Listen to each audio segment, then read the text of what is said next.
with you. Should we pray for our enemies? Good evening, Reverend Soji Francis. Good evening. I honor having you again on Questions in the Heart. It's been a while, we missed you. Yeah, I'm here now. You want to say hi to God's people? God bless you out there. We are coming out to speak to you about relationship today. Be comfortable and ask your questions. Be comfortable and ask your questions, says Reverend Soji Francis. Yeah, it's Love Week. This week, Saturday is Valentine. You getting something serious ready for your wife? Wow. More love for her. More love for her. She's here in the studio with us. God bless you, Mama. I'm sure you're watching. Pastor says more love for you this Valentine. Our topic tonight is, what is the highest level of human relationship? Love in marriage or friendship?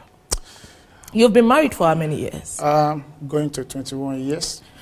Going to 21 years. So what would you say is the highest form of human relationship? I believe the highest form of human relationship is friendship. Not marriage. Everything, start and finish there. If a relationship doesn't start in friendship, I don't think it's going to go far. They might be there, okay, but they might not be enjoying the highest peak of relationship. Possibly they are enduring themselves. Maybe they were trapped in that relationship. If a couple is not, having a proper friendship, all right, there will be problem because there will be no transparency. There will be all kinds of issues going on. So as far as you're concerned, friendship is the highest level of human relationship. Friendship is the highest level. If you have to go back to the Bible, at a point in time, God told Abraham that he's going to be his friend. In James 2:23, he said, I will know, he identified Abraham to be his friend at a certain level. Even at a certain level in John 15:15, Jesus said, I will no longer call you slave, I will call you friends. All right? So friendship is the real senate of relationship. How then will you define friendship? Because to somebody out there watching us tonight, it sounds very, very unrealistic saying friendship is the highest level of human relationship. To you, friendship is more than, is more than marriage. How then in this context will you define friendship?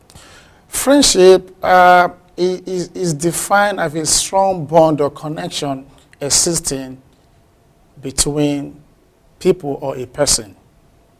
All right, so it's not just being limited to marriage. Friendship encompasses, is very vast. To any relationship you enter into, if the friendship level is not attained, then there will be no trust, there will be no commitment, there will be no loyalty, and so many things will be shortchanged in that kind of relationship.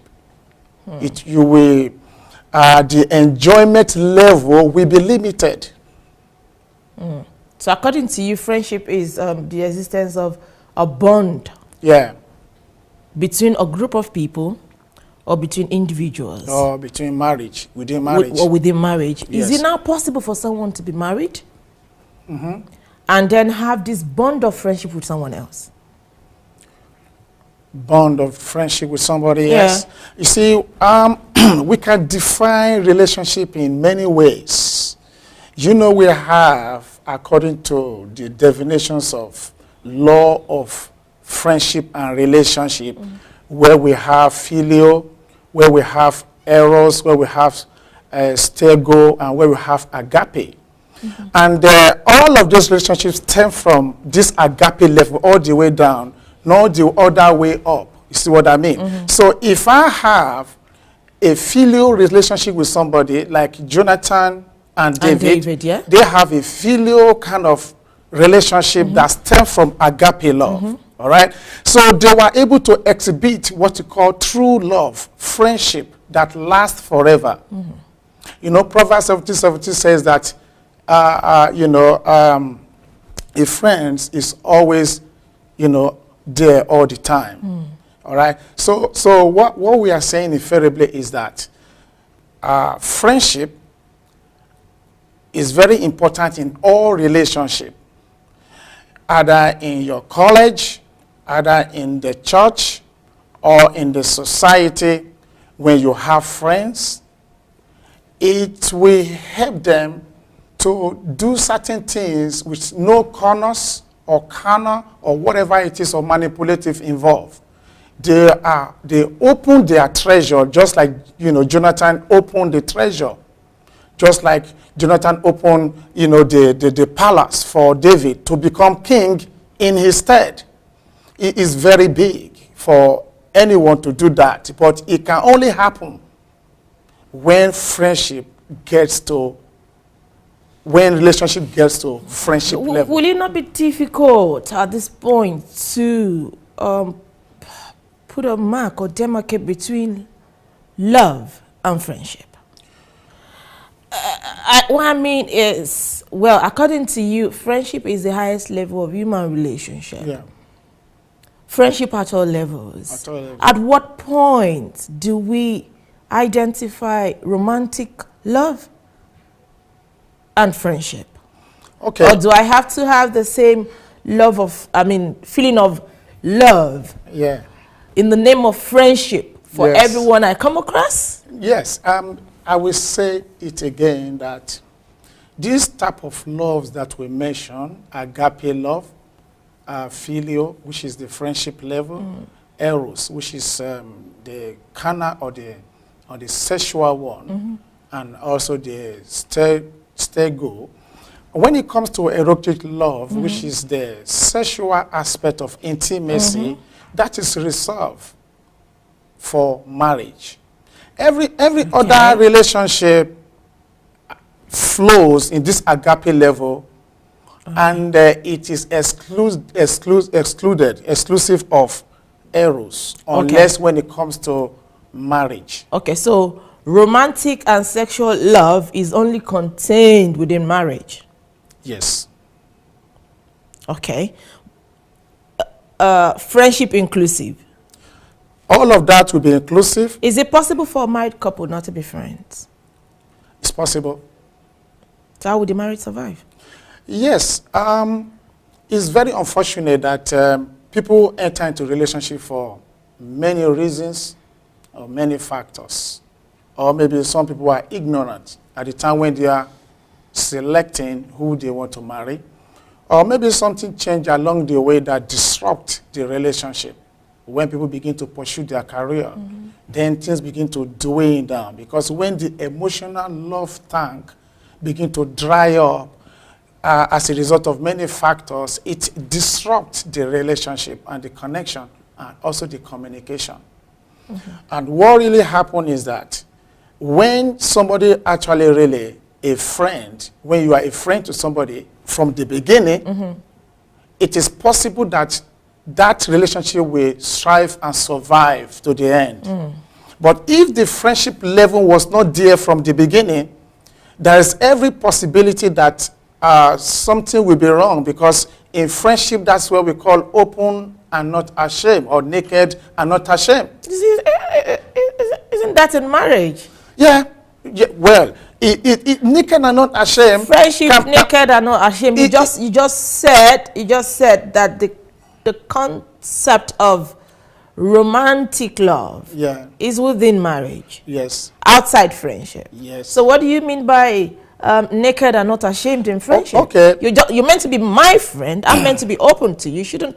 Shouldn't be more than that. Yeah. Well, I mean, it's a similar or it's a word used to explain the context of openness in every relationship. It could not necessarily have to be the eros that existed in the marriage.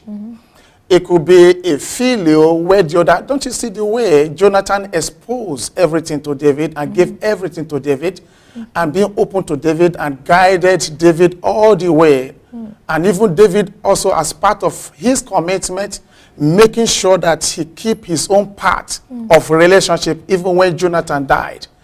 So that kind of openness do exist. Something you cannot share with nobody, you are sharing with your friend that you know that is loyal to you. At this point, this kind of friendship you're talking about, is it like you cited the example of Jonathan and David? This is a one-on-one friendship. Yes.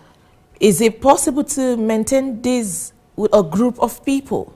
There are certain relationships even in the church or organization. Or am I meant to look for someone who is my friend that I can really call my, well, people have use this term, my best friend. Yeah. They are friends and are best friend. In this context, what are we driving at? You know, openness, you know, has measure. It's not just open to everything. There are things that you can open to friends. There are things that you can open to your partner in relationship that will lead to marriage. There are things, you know, you cannot open to certain people, though they are still friends. So that means there are levels of friendship. Yes, there are levels of openness. Even in relationship where husband and wife, you know, there are things that should be kept because everybody has got their boundary. And it's not for the purpose of manipulating the other person. It's for the purpose of helping and facilitating the relationship. You're meant to be one. There is meant to be no room for secrecy. It's not secrecy because it's going to help you. Whatever it is that will help me and you can't talk to me about? For example, if I know that you have an anger problem that you can burn in the house down, there are things I will not tell you at a certain time. That doesn't mean that I cannot tell you, but I will not expect you to be volatile to the point of burning a house down because I want to be open to you. I must be very careful what I say. It's still loyal, it's still protecting you, it's not sidetracking you, it's protecting certain things from happening to you. So we can keep things away for your own benefit. It's still part of love and relationship. I had a chat with someone who is married.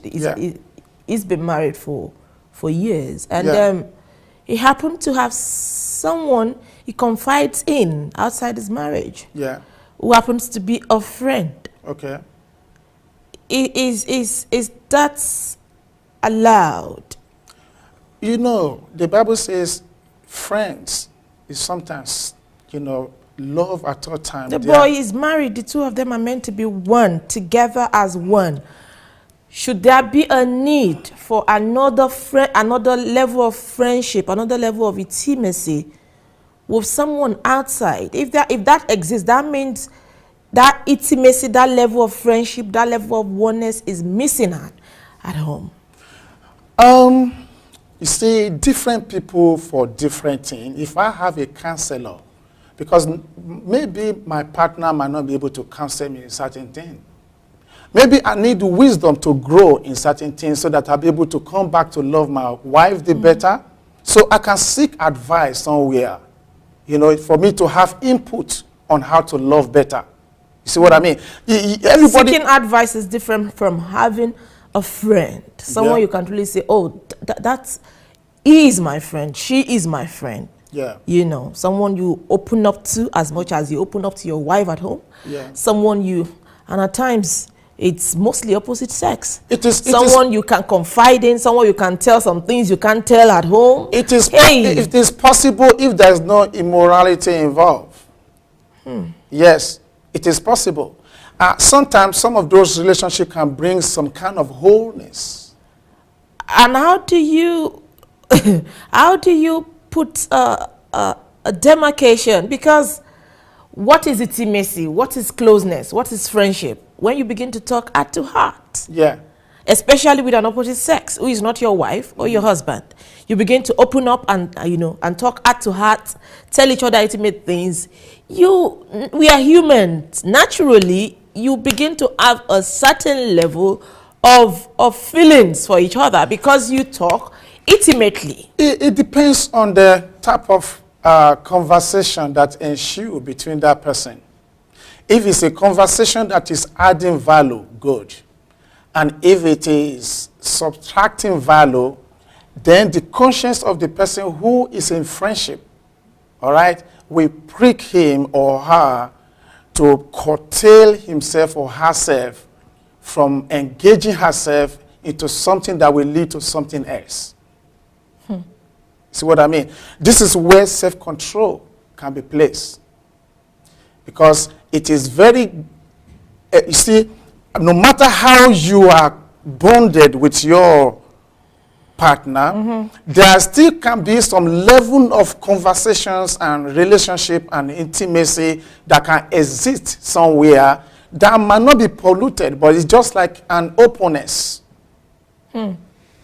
We've had all sorts of stories around. Yeah, of course. Most of them can lead to something, but not all of them lead to a negative ending, though.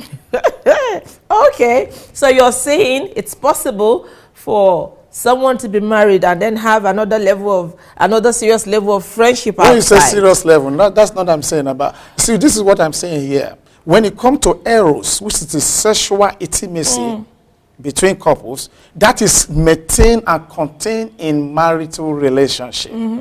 When it comes to filial and every other one, then the level of friendship can be defined. They know what they are all about. Maybe they are into business or any other thing. What then, if you are giving me a scenario, then you have to be specific. Okay. Then when you are specific about it, that's when I will tell you, well, that is allowed, that is not allowed. Okay, let me ask you before we go on break tonight. Yeah. Is it right for married couple to have friends, intimate friendship with opposite sex? When you say intimate friendship, as in the level of friendship we're talking about, someone they can open up to, talk to, be open to, like is it right with opposite sex? He is a married man, she's a married woman. At work, she's got a very close friend that she can open up to, of which the other partner is also aware about. At work, he's got a female friend that he can open up to and tell everything to. Is that allowed in marriage? It depends on the discussion. If they are talking about sexual thing, that is not allowed. No, friendship is not. When you are in friendship with someone, you talk about all sorts, isn't it? Yeah, I mean, there has to be... You just mentioned that in relationship, when you're dealing with people on friendship, intimate friendship level, you need to be, there should be a certain level of openness. Of course. Even if I call someone my friend, I should be able to talk to you about me. The reason why people engage themselves in relationship that can also be intimate is to facilitate growth as a result of communication. All right? We cannot limit ourselves by ourselves. We are not existing by ourselves. We have the global world we want to relate to. Do you not have your partner there to be your best friend? My partner should not be the only person that I should be relating with. God created us relationally, globally. Okay. And for us to have more benefit of the global results that will come out of it. If I don't have a proper relationship with you, there are things I will not discuss. Relationship help us to facilitate certain visions, certain dreams, certain aspirations, giving information to you as to how you go about certain things. See what I mean? If then your partner cannot help you in that area, all right, then if there is a friend somewhere whom you can call, why not? We were not existing by ourselves. We are not an embodiment of the whole knowledge. But do you know that such a cause, such relationship, such level of friendship, of confiding in other people has caused a lot of marriages their peace? Because one partner feels, one partner misconcepts, the level of friendship. Why are you always calling her? Why is she the one you call when this is? I had the story of a man of God that has a female friend who happens to be his prayer partner. Okay, there's nothing wrong about that. He will be lying on the bed with his wife and then calling the female partner to pray when your wife is there. What level of friendship is this? It depends on what is involved. It depends on what is involved. What should be involved? What should be involved that he cannot crash out with his wife? If we are and then lying beside your wife as a man of God, you're calling another woman saying she is your prayer partner, praying with another woman on phone while your wife is right beside you. Oh, you see, when it comes to ministry, ministry is not a selfish thing, though. So you can do that? Ministry, hold on. It depends on the boundary at which they are operating now. You see, ministry is not a selfish thing whereby only the prayer of the wife will sustain the man. The church is so big, so wide that even ministers develop their prayer crew. And it will be noted in the church that these are pastor prayer crew. So another female should be pastor's prayer partner when pastor is married. Listen, when it comes to church is church. Church is not just a marriage thing. Church is church where you are involved with many people who are part of the ministry, who are supposed to be lifting up your hands up like her and like Aaron lifting up the hands of Moses. We have other people who will be lifting you up in prayer. And that's why it's easy for a man of God to leave his wife in another country, and then women, one will come on Monday, another one on Tuesday, prayer partners, another one on Thursday, and for years is separated from his wife in the name of ministry. The relationship can be corrupted and can be manipulated. We've got to go on break tonight, Reverend. Well, anytime he's there, he's always giving me serious work to do, and I'm loving it tonight. What is the highest level of relationship, of human relationship, friendship, or marriage? And before we go, I'm coming back to that. Is it right? We dealt about that briefly last week, and someone called me during the week to buttress on that question. Is it right for a woman to approach a man to say, I love you? Well, we will talk about that because it depends. It depends? Yes. Okay. What is the highest level of human relationship, love or marriage? And should serious love or relationship exist outside marriage, you know, from one partner to the other? A man having a lady as his friends at work or anywhere, the woman having another man as her friend and confidant. Where do we strike, you know, the boundary? We'll be back. Don't touch the dial. I'll call the studio live tonight. You can only send me text messages on my mobile for now, but that's the number to call to be part of tonight's discussion on the show. Reverend, before I go back to the last question I asked before we went on break, someone said, I agree with man of God. Love should start from friendship. There will be trust by knowing each other, because some people marry for different reasons. Some marry just because they don't want to be alone, not because they love their partner, neither are they friends. They just want to marry to cover loneliness. I mean, it's practically... should you just marry because you don't want to be lonely? Should that be a reason for marriage? We cannot marry to cover loneliness. You have to be whole. You have to love yourself. You have to know that you matters, you have value, that you are not lonely, even though you are alone. You see, you cannot, for one reason that you are lonely, to marry, because then that is an abuse of relationship. Just getting married to cover up loneliness. No. It created a lot of problems, and where people think that, oh, I'm lonely now, I have to go and marry. No, you should enjoy your singleness. You should enjoy your loneliness. You should know that you matter. You should build yourself up, you know, and the right person, when he comes, he came to meet you, or she came to meet you, that you are already whole, and you are satisfied. So marry as it is to cover for loneliness is a wrong reason. It's a wrong reason to get married. Yeah. And such marriage, you can tell where it will end anyway. Yeah, don't go far. Okay. Yeah, we're talking about, I asked you a question about someone saying, should a lady, you know, be the one to propose to a man? When you say propose, you mean taking initiative to talk to, or to propose marriage? Yeah, to propose marriage, or even ask a guy out. Wow. We're coming back to where to strike the balance with married couples and their friends. Okay, yes. But this particular one, is it right for a lady to be the one to initiate love and relationship? No, normally, from biblical point of view, it is the man that has to initiate, and the woman has to respond. The Bible, they used to say that love is in the eyes of the beholder. If the man loves you enough, he should be bold, if he's not weak, To tell you he loves to tell you he loves you, because we have a lot of weak men that needed to be trained these days that shy away from being bold. Whatever the person say no, it's part of leadership. It's part of the role that, you know, already embedded in man to go for. They conquer. They are like a hunter. They conquer. So they have to speak out. If they are not speaking out, there will be a little bit of, because there's a reversal of role here now. Exactly. Because the man initiates and the woman respond. The man find the wife, okay, and they obtain favor. From the Lord. 1 minute. Good evening, Sarah. Hello. Hello. Good evening, people of God. How are you? God bless you all. Good evening. I heard what you said concerning a prayer partner with a pastor and his wife was lying down beside him. You see, God is not the author of confusion.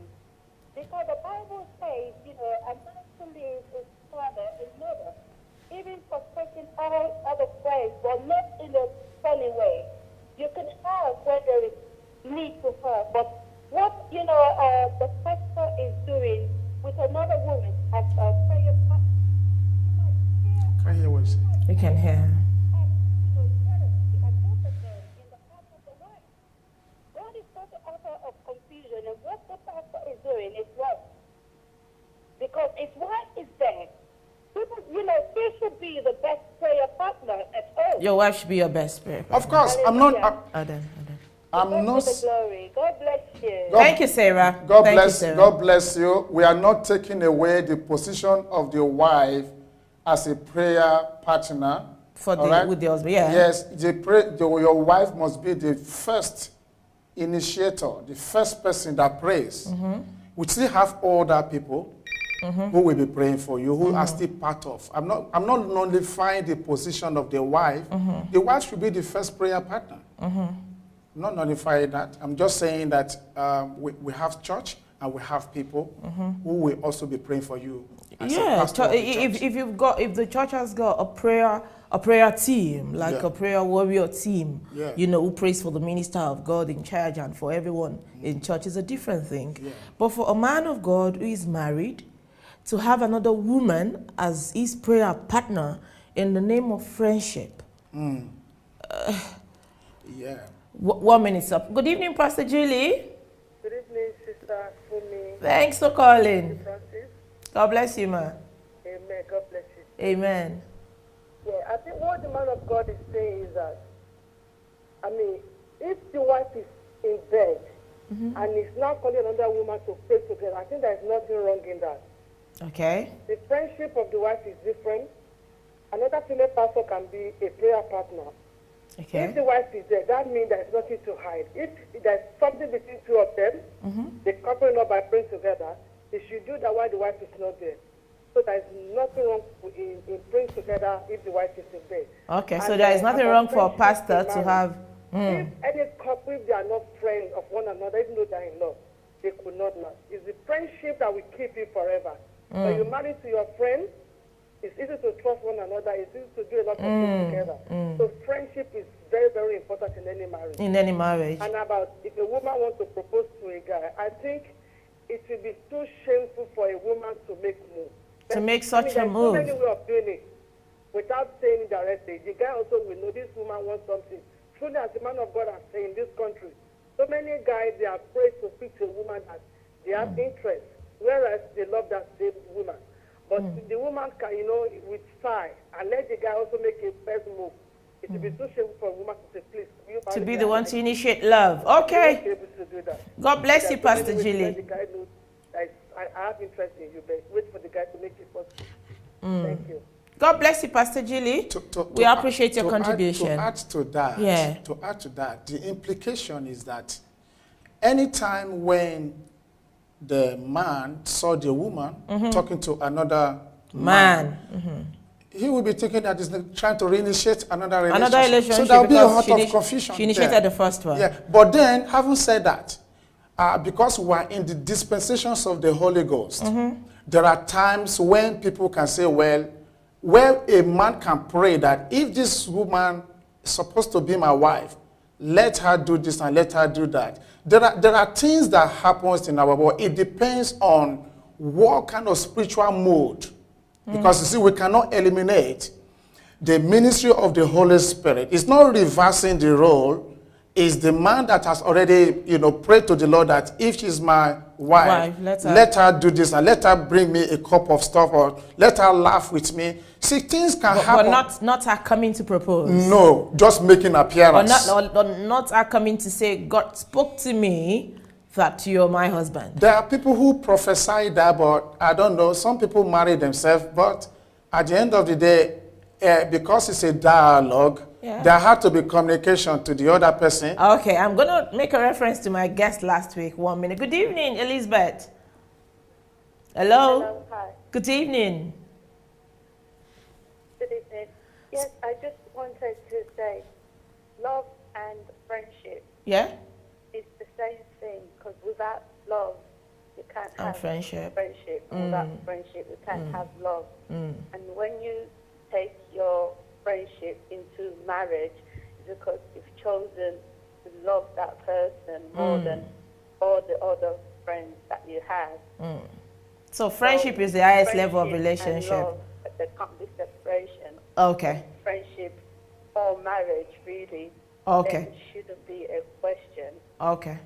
Thank you, Elizabeth. We appreciate your call. I was going to ask that what happens to those who are married and they are not friends. We'll come to that. So you were saying something about when a woman made the first move. what first move, yeah? Yeah, it's a reversal of role. Yeah. I said I was going to make a reference to my guest last week. Yeah. Coach Kemi, if you're watching, the Lord bless and increase you. Mwah, love you. She is a woman of God who is spirit-filled, who hears God speak. She's been married before for 16 years. The marriage ended. She waited upon the Lord and she said the Lord spoke to her and told her who the man is and asked her to go tell the guy. Yeah. Is that not possible? It's possible. That's why I'm saying where the dispensation, where if the woman is in the spirit, and if the man also can connect in this, because you see, if it's coming from the spirit, it will hit the man. Because the thing that we are saying But here, what happens if the woman's got the signal and the man's got nothing? if he got nothing, then some men, they just play their role and walk away because there's no connection. Interesting. Or they just say, this is not for me if she's not beautiful. Even if the Holy Spirit has spoken. Yes. So, but on a normal day, it is not right for a lady to be the one to make the first move. Good evening, Pastor James. Thanks for calling. Hello? Hello, how are you? Very well, thank you. Hello. Hello, we can hear you. Speak on, please. Discussion. Could Pastor Soji redefine eros? Oh, okay. I got your text. I was just about to read it. I see there is a theological definition Of errors. value, beloved, and desires. Okay. Can you relate that to scripture? To the scriptures. All right. Thank you so much, Pastor James. All right. Can you redefine errors and then relate it to the scriptures? I mean, eros is a fleshy thing, and is the first thing that you see that, made you attracted to somebody. So that is physical. Physical love. Yes. Romantic love, you love at first sight or sexual love. Okay. Eros is born out of a passion for somebody sexually.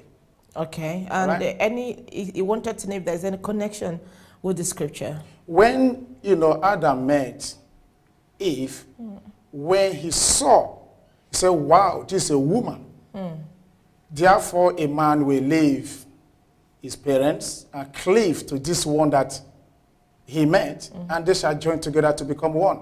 You see, that erotic relationship, passion that developed there, it goes from the crown of the head to the sole of the feet. Where, number one, this is a dear woman for me, from the agape love all the way down to eros, that this one I can keep as my wife. See what I mean? So what really happened is that the Bible did not give give us any divination. Anyone that married today, they marry them for one reason or the other. Number one, the woman is attractive and they had a voice that spoke to them, or they had some kind of jelly things that happened in their soul. You marry a woman because she's attractive. If there is no friendship, no connection between you, she's beautiful, and that's why you want her in marriage. That is why people have a suggestive, list of what either realistic or unrealistic. But a wise person will first of all date the person to know the content of the heart. Date to know. I'm coming. Good evening, Simon. Good evening. It's a very interesting conversation. Thank you. Going back to the first thing that you were having between the pastor and his wife. Yeah? There can be a thing that if the pastor doesn't trust his wife with the confidentiality of the members, he cannot convey everything to the wife. That's why you see most of the time the Catholic pastors, when they do counseling, they do alone, and that confirmation or that secret stays only with him. But nowadays, there's modern days born again churches is that when the pastor becomes a pastor, the woman also becomes a pastor, which I don't know who is actually been called, because the fact that the man has been called as a pastor doesn't mean that the wife is also been called. No, you can be an ordinary member of the church. That's it. Okay. Okay. Coming back to friendship and relationship. Yeah. Any relationship has to start from friendship. From friendship. Or it can escalate into something big. Having said that, you can even marry with somebody, but have a limit of confidentiality, of transparency with your partner, based on the level of trust that you have in your partner. If you cannot trust your partner with everything to tell, and you know that it can be exposed, you put boundaries, and it's whereby you have now friends that you can really trust beyond the partner that you have. Okay. Thank you so much, Simon. We appreciate your contribution tonight. So it is possible that when a man of God is called, it's not, we by Protestant teaching that, okay, the partner is automatic also a pastor or a minister. Like he said, it's possible that the person just love the man of God, support the man of God, be there financially, morally, and be present, supporting the vision. Maybe that person hasn't got all of those terrain of spirituality to hold the man of God in prayer. Because you mean the wife? The wife. So, or the husband, because sometimes. Yeah. So we are talking about church here. Yeah, you mentioned something before Simon's call came in. Yeah. That Simon's call came in that people shouldn't just marry; they should date. Yeah. And there is this saying recently that there is nothing like dating in. So what is involved in dating? Especially for Christians. Because dating is for you to explore what it is there. That's the problem. You mentioned the word explore, and that's why some brothers in the church, who in the name of dating are wanting to explore, date 3, 4, 5 sisters at the same time. When I say explore, I'm not saying they should take them to bed. Explore means that you engage in conversation. Even if they don't take them to bed, is it right for a brother in the name of wanting to explore and wanting to date in order to know who is the right person to marry to start dating 2, 3 sisters? Oh, no. Dating, I mean, for somebody to want to decide that they want to marry, number one, they must be ready that they want to marry. And there's something must witness in their spirit that this is the person. And upon that, they need to engage. I mean, for some, maybe a year to check out the whole weather of the year, the cold weather and the hot weather. So in the press of that, try 1, 2, 3 sisters? No. I'm not saying people should try. People that are trying, many people, they are not serious. I mean, if among the ladies around, one captivated your interest, all right, and there's something came on you that this is the one, the man should be bold enough to go forth and tell the woman that this is what it is. It's not about even going forth to tell. It's about them wanting to leave their options open. Try A, B, C before making up their mind in the name of dating and exploring. No, they are not serious. When I'm talking about exploring here, I'm talking about a man knowing that this woman is the one. And because of that, he wants to maintain certain relationship that will lead to friendship, that will eventually lead to marriage. So what makes a man, a single man, what makes a single man date 1, 2, 3 ladies at the same time in the name of wanting to know who is right? We have many of them like that. They are not sure. They are not serious. They are not sure of themselves, isn't it? They are not sure. They don't know who they are. They don't have value. Because if you know who you are and know what you want, should you have to try 1, 2, 3 sisters before you know which one to go with? Well, they should be able to know what they want. If you go to the market, you're going to buy a dress. Eventually, you will buy one. I mean, you will see the one, all of the clothes around there, you say that this is the one. I'm not saying we should go, when it comes to dressing now, you say, okay, somebody will go and wear, does this size me, kind of. See, what I'm saying is that among all the ladies around, you saw that there is an inner witness. There should be an inner witness. Yeah. Hold on. Good evening, Holu. Hello? Hello, good evening. Good evening.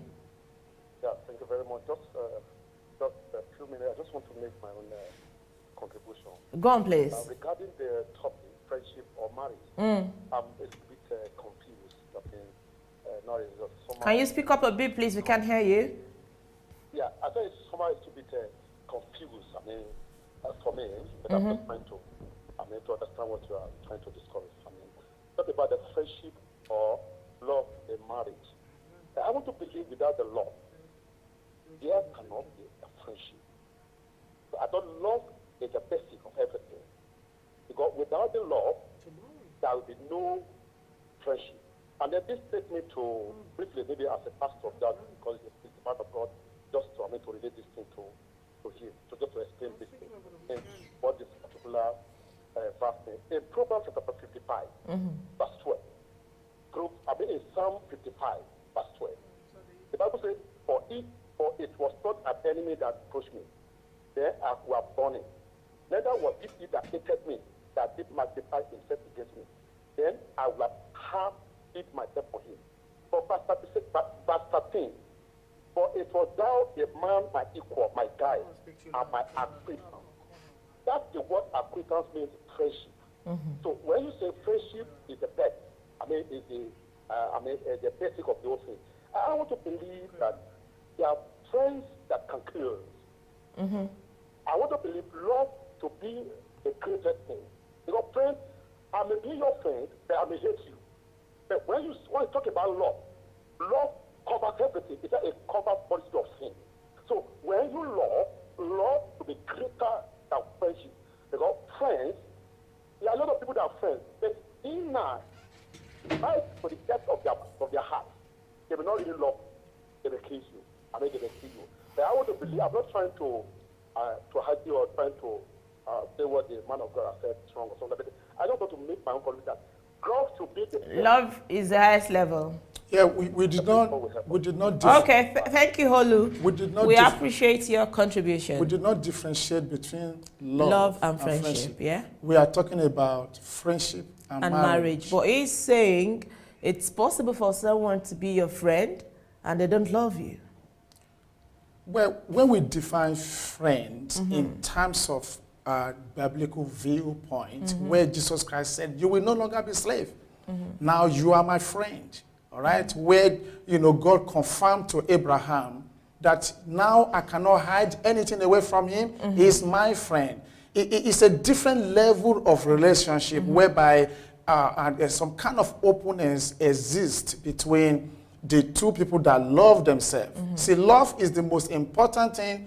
But if somebody came around here to say, "I love you," and maybe he's talking about erotic love, maybe sexual love. We have to be very careful how we define what love is. See, so love is very important, but then at the same time, the love and friendship, they are interwoven because love is what drove Christ to the cross for us. So love goes far. But if the question will even be, can you be somebody's friend without loving the person? When we define friends, at the end of the day, it's very clear. We have people who are unfriendly. We're not talking about unfriendly friends. We're talking about friends from the perspective of of biblical view. Which has to do with love. Yes, that flows from agape, that makes it to be so open to the other person and can go extra miles and be committed and be loyal no matter what. You will never say nothing negative to the other person. That's friendship. So if you then take friendship to the level where it is contaminated, then we'll begin to talk about different thing entirely. Wow, our time is gone tonight. I still have some text messages, questions coming in for you tonight. We are unable to take your questions. Well, hopefully we'll be able to continue on this topic next week. I'm not promising, but hopefully we should be able to because of your questions there. And I know some people are still trying to get in touch tonight. Well, friendship, according to Reverend Francis tonight, is the highest level of human relationship. Olu says he feels it is love that is the highest level of human relationship. Then the question now would be, can you be somebody's friend without loving them? Well, it's Love Week, it's Valentine on Saturday. Make the most of it. Well, tell someone you love that you love them, because love unspoken could, break somebody's heart, So if you love someone, if there's anyone, I'm not talking to ladies now to go around on Saturday looking for, that person they've been hiring for long to say I love you. Don't date your enemy. Is it possible to date your enemy? We'll come back to that next week. Show love. Tell someone you love them. Not just, erotic love. Love your neighbor as you love yourself. That's the commandment we were given. This coming Saturday, show love to those you love. Show love to your neighbor. The Bible